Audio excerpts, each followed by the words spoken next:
All right, I'd love to show you my absolute favorite exercise on the Focus Builder app. It's called Antisaccades. I use this more than anything, and I'd like to show you how I use it and what kind of patient I use it for.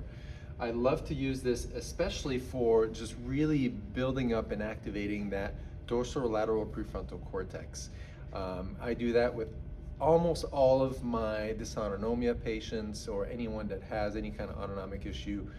It's really great to, if you're suspicious of any executive function deficit, whether it be someone with cognitive impairment or someone with memory issues, somebody with focus and attention challenges, and of course there's many more.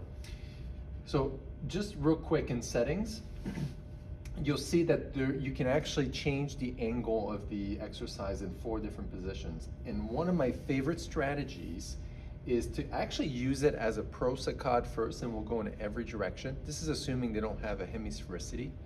And we'll start off on the horizontal first, so I'll select horizontal, and 20 reps like that. I'm gonna go ahead and hit save and start. And the idea here is to look at the target that appears. So we're using it as a prosaccade first. We look at the target that appears and follow it randomly like that. Now, once this finishes up, I will then do the same thing on the vertical and then on the diagonal, just like that. If for some reason the patient does have a hemisphericity, I can also just select the diagonal plane that would match that particular hemisphere. So this would be for a left cerebellum, right cortex.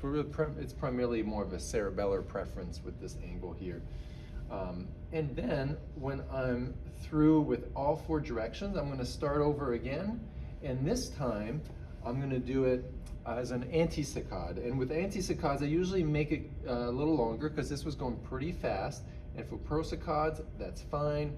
But for antisaccades, I'll go maybe 1 second or 1.5, and some people certainly need much longer.